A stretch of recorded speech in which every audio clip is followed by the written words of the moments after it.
बिस्मिल्लाहिर्रहमानिर्रहीम। आज की इस वीडियो लेक्चर में मैं डिस्कस करने जा रहा हूँ एक्सरसाइज 2.3 में क्वेश्चन नंबर 3। क्वेश्चन नंबर 3 में कह रहा है कि find the equation of the tangent line to the function. तो अब अगर हम देखें तो हमारे पास जो इक्वेशन ऑफ टेंजेंट लाइन है ये स्लोप ऑफ टेंजेंट लाइन पर डिपेंड कर रहा है कि हमारे पास जो स्लोप ऑफ टेंजेंट होता है वो कैसे फॉर्म में होता है। अब इसका जो असल मैथमेटिकल फॉर्म होता है वो y minus y1 equal to m into x minus x1 में होता है। अब अगर देखें तो x एंड y क्या है, तो x एंड y हमारे पास कोएफिशिएंट्स होते हैं। और y1 क्या है और x1 क्या है, तो ये गिवन वैल्यूज होते हैं। ये हमारे पास x1 होता है और ये y1 होते हैं।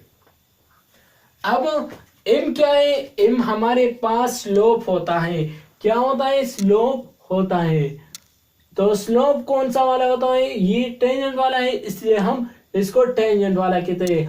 और स्लोप का मीनिंग क्या है, तो ये हमारे पास राइज बाय रन होता है। राइज बाय रन का मतलब क्या है? इन दोनों का मीनिंग स्टीपनेस है। क्या है? स्टीपनेस। अब आप कह रहे होंगे कि स्टीपनेस क्या है, तो स्टीपनेस चेंज होता है with respect to x. With respect to x y में जो चेंज आता है इसको हम कहते हैं राइज बाय रन और स्लोप। इसको हम क्या कहते हैं? स्लोप कहते हैं। बहुत से टीचर बस डायरेक्टली कहते हैं कि slope of tangent line, slope of second line, बस ये कहते हैं, लेकिन उस बच्चों को नहीं समझाते कि slope of tangent line, slope का मतलब क्या है। तो स्लोप का मतलब आप समझ गए होंगे। तो अब जाते हैं अपनी टॉपिक की तरफ कि हमारे पास जो क्या होता है, इक्वेशन ऑफ टेंजेंट होता है वो हमारे पास उस फॉर्म में होता है। अब अगर देखें तो हमारे पास y1 भी है, x1 भी है और x एंड y कोएफिशिएंट है, तो ये अपनी जगह पर आ जाएंगे। m हमारे पास क्या होता है? m हमारे पास, जैसा कि मैंने आपको बताया कि हमारे पास क्या होता है, स्लोप ऑफ टेंजेंट होता है। तो स्लोप ऑफ टेंजेंट को हम कैसे मालूम करेंगे, वो हमारे पास डेरिवेटिव इसका लेंगे। तो पहले डेरिवेटिव लेंगे, फिर इसके बाद जो वैल्यूज आते हैं x एंड y इसकी वैल्यू इसमें पुट करेंगे। तो इसका डेरिवेटिव ले लो। तो जैसा कि हमने इससे पिछले वीडियो में हमने डिस्कस किया कि इसका डेरिवेटिव क्या होता है, 3 1 3 आ जाएगा। और यहाँ पर हमारे पास 1 माइनस 1 से क्या आता है, 1 माइनस 1 से 0। x पावर 0 किसके बराबर होता है? -7 कांस्टेंट है तो 0 आ जाएगा। तो f of x dash equal to ये हमारे पास 3 के बराबर आ जाएगा, क्योंकि x पावर 0 हमारे पास 1 के बराबर होता है। अब अगर देखिए तो हमारे पास यहाँ पर x कोई भी नहीं आया, तो हम 3 कैसे लिखेंगे। तो यहाँ पर हमारे पास x1 क्या है, 0 है, यहाँ पर नहीं दिया गया है। तो अब हम क्या करेंगे, तो ये हमारे पास क्या आया, m आ गया है। अब अगर यहाँ पर कोई भी x होता तो हम वैल्यू पुट करते हैं, लेकिन यहाँ पर x भी नहीं आया है, नहीं y है, इसलिए हम पुट नहीं कर सकते। तो ये हमारे पास क्या आया, m आ गया। अब m की वैल्यू भी आ गई, y1 भी है, x1 भी है, तो हम वैल्यूज पुट करेंगे। तो डायरेक्टली वैल्यू पुट करो। तो y माइनस y1 क्या है, y1 हमारे पास क्या होता है, 2 है। और यहाँ पर m क्या आया, 3 आया। और यहाँ पर x माइनस x1 क्या आया है, x1 हमारे पास 3 है। अब मल्टीप्लाई करो इन दोनों को, y माइनस 2 आ जाएगा, यहाँ पर हमारे पास 3x आ जाएगा, -9 आ जाएगा, 3 3 9 हो जाएगा। अब 2 को वहां ले जाओ, y माइनस 2 आ जाएगा, यहाँ पर y प्लस 2, यहाँ पर बस 2 ले जाओ, तो हमारे पास क्या आ जाएगा, y equal to 3x minus 9 minus 2 है, तो हमारे पास क्या आ जाएगा, +2 आ जाएगा। अब y equal to 3x minus 7 आ जाएगा। अब एक ट्रिक्स बता रहा हूं कि यहाँ पर जो वैल्यूज होते हैं 3 और 2, यहाँ पर इन दोनों को पुट करो। अगर इसका आंसर ये आ गया तो फिर हमारे पास दोनों सेम अगर आ गए, या 0 0 आ गए तो हमारे पास ये दोनों वैल्यू सेटिस्फाई करेंगे। अगर नहीं आए तो फिर हमारे पास जो इक्वेशन आ गए हैं तो ये हालत है, आपका जो इक्वेशन है वो हालत है। तो वैल्यू पुट करो तो हमारे पास जो y की वैल्यू है वो 3 है, जो y की वैल्यू है वो 2 है, और यहाँ पर हमारे पास 3 × 3 आ जाएगा -7 आ जाएगा। तो 2 अपनी जगह पर 3 3 9 आ जाएगा, -7 आ जाएगा, तो 2 = 2 आ जाएगा। तो ये हमारे पास ये सेटिस्फाई कर रहा है, इसलिए ये हमारे पास स्लोप ऑफ टेंजेंट है। अब हमारे साथ जो तीसरा नंबर क्वेश्चन में दूसरा पार्ट है तो सोल्व करते हैं कि कैसा है। अब डियर स्टूडेंट क्वेश्चन नंबर 2 को देखो, तो हमारे पास जो क्वेश्चन नंबर 2 दिया गया है x = x³ है, और यहाँ पर हमारे पास जो दिया गया फंक्शन है वो यहाँ पर एक वैल्यू में डिफाइंड है। तो यहाँ पर हमारे पास x1 है और y1 नहीं है, तो पहले हम y1 को फाइंड करेंगे, इसके बाद इसका स्लोप फाइंड करेंगे। तो इससे पिछले क्वेश्चन में जो हमने किया था उसी तरह ये भी है। तो हमारे पास पहले इसकी वैल्यू पुट कर दो तो हमारे पास y की वैल्यू आ जाएगी। तो f(x) = यहाँ पर पुट कर दो तो हमारे पास ये f of -1/2 हो जाएगा, और यहाँ पर -1/2 होल क्यूब आ जाएगा। तो -1/2 होल क्यूब -1/8 के बराबर आ जाएगा। 2 to the power 4 to the 8 3 दफा मल्टीप्लाई करेंगे तो ये हमारे पास -1/8 आ जाएगा। अब माइनस क्यों आया? क्योंकि 3 दफा मल्टीप्लाई किया इसलिए माइनस आ गया। अब हम क्या करेंगे, अब हमारे पास x1 भी आ गया और y1 भी आ गया, तो हम लिख सकते हैं कि पॉइंट्स हमारे पास क्या हो गए, -1/2 ये x है और ये हमारे साथ y -1/8 हो गया।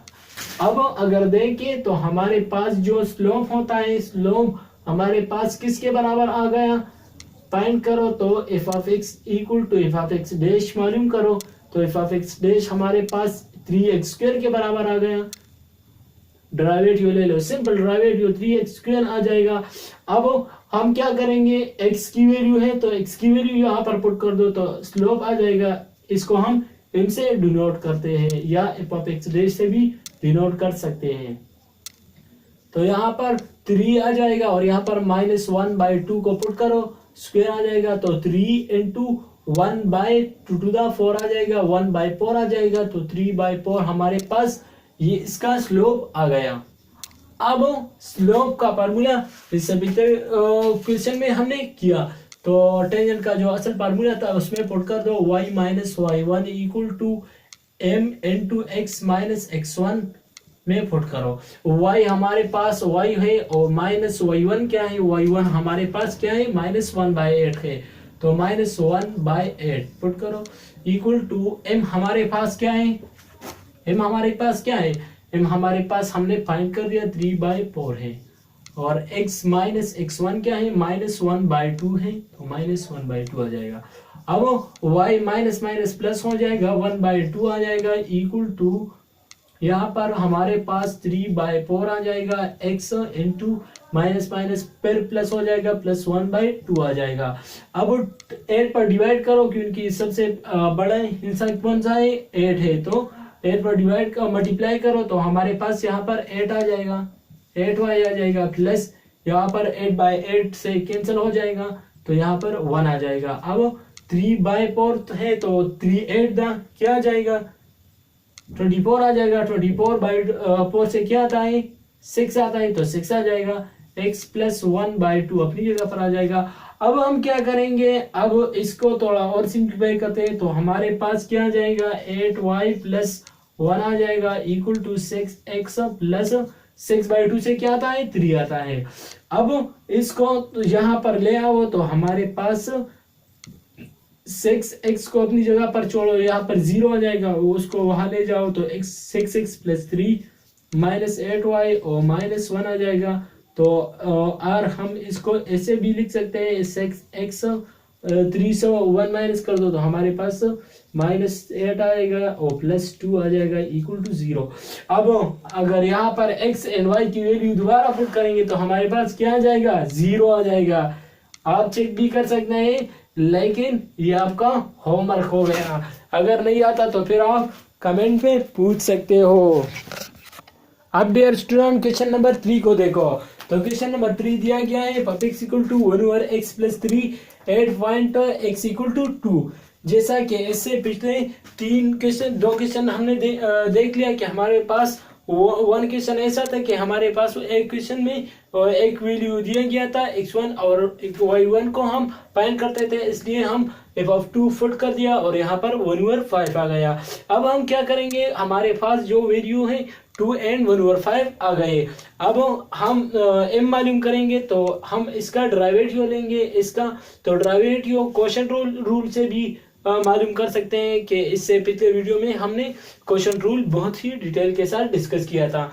तो क्वोशंट रूल के जरिए भी मालूम कर सकते हैं, या पावर रूल से के जरिए आसान है तो मैं उसको ऊपर ले जाता हूँ। तो ये x+1 है यहाँ नीचे, और जब ऊपर जाता है तो -1 हो जाएगा। अब इसका डेरिवेटिव ले ले तो -1 यहाँ आ जाएगा, और -1 से डेरिवेटिव -1 कर दो तो हमारे साथ -2 आ जाएगा। तो मैं इसको नीचे लिख सकता हूँ जैसा कि 1 था। अब ये अपनी जगह पर आ जाएगा। अब हमारे पास जो m आता है तो यहाँ पर x की वैल्यू पुट करेंगे तो यहाँ हमारे पास -1/25 आ जाएगा। अब इक्वेशन ऑफ टेंजेंट हमारे पास किस फॉर्म में होता है, तो ये हमारे पास उस फॉर्म में होता है। और इसके बाद जो प्रोसेस इस पिछले वीडियो क्वेश्चन में किया था उस तरह ऐसा भी करो। यहाँ पर -1/25 है तो इससे मल्टीप्लाई करो तो यहाँ पर 25 आ जाएगा, -5 यहाँ पर उस तरह आ जाएगा।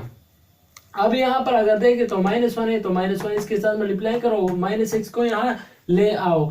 अब अगर यहाँ पर x की वैल्यू पुट करें 2 है तो -2 आ जाएगा, -25 y है तो यहाँ पर अगर पुट करें तो यहाँ पर 0 आ जाएगा। तो ये भी सेटिस्फाई करेगा, इसलिए इसको हम इक्वेशन ऑफ टेंजेंट कह सकते हैं। क्वेश्चन नंबर अब डी की तरफ जाते हैं।